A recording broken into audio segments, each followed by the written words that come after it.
I feel good. I was ready to play more. How does 7.5 hours on the touchline sound to you? No way. It's like Tiger Woods in a 5-iron. I was going to say the same thing. Yes. Today, thanks to Puma, we're bringing two geniuses together from the world of football and the world of chess. We are joined by Pep Guardiola and Magnus Carlsen. Thank you for joining us. We're going to take a look at your greatest moves. But first, before we start, Pep, I have to ask you about Magnus, and I have to ask you about chess.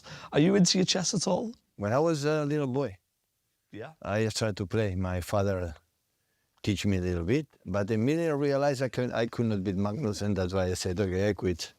That was my decision. And that was the moment. And back to you, Magnus, about Pep Guardiola and your love for football. Yeah, I've loved football since I was little. I played a lot of football, like every day. I didn't actually come home from school. I just stayed at the school to play football.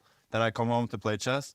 It turned out I was better at chess, so I continued to do that. That was definitely a good choice. Do you see any parallels between chess and football?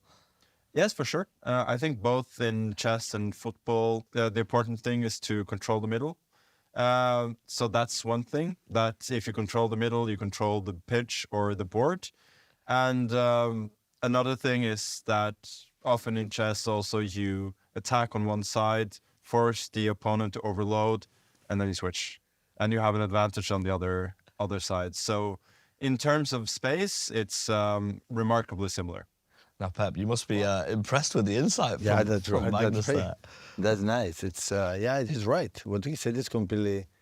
And I think with the way you have to attack defense, why? But the attack depends on the movement of the opponent. So you have to pay attention with the other, the opponent does in every single movement and react in that. So he has not 2 hours to make the next movement. We have a second, to react or take a decision. It depends what's going on.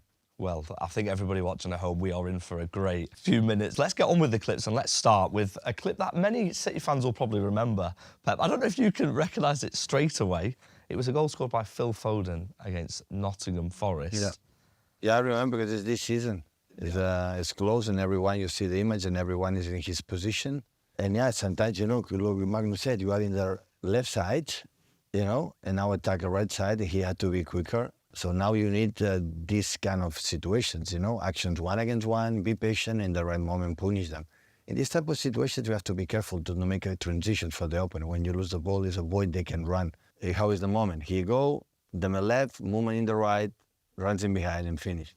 So all the process, like Manu said, here back, tackle the other side, overload, and the quality of the pass from Rodri, the Kyle, and the finishing from Phil. 46 passes in that move, Magnus. That's very, very impressive. How important is patience in chess as well? Because Pep just spoke about the patience and the build-up and stuff like that as well. Yeah, I can very much recognize the same thing, that that's often what happens in chess. You maneuver, try to find weaknesses, and then a crack appears, and then it all, goes very, very quickly. But once you mentioned that it's Foden against Forest, I remembered the goal, and I was really looking forward to the last move, because it's really beautiful. No, let's move on in the clips, and let's look at some of your clips, Magnus.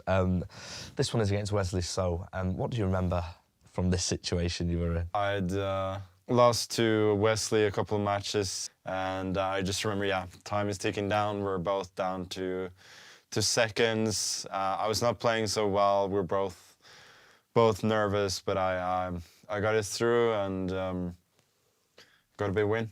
How do you stay calm in such a high-pressure environment? Yeah. I think the simple answer is sometimes you just don't. You just keep like a little more calm than your opponent. Usually what I do in big moments is I try to slow down for a bit if I have the time, focus on just breathing slowly. If that doesn't work, then I'm probably in trouble. And Pep, the same question for you.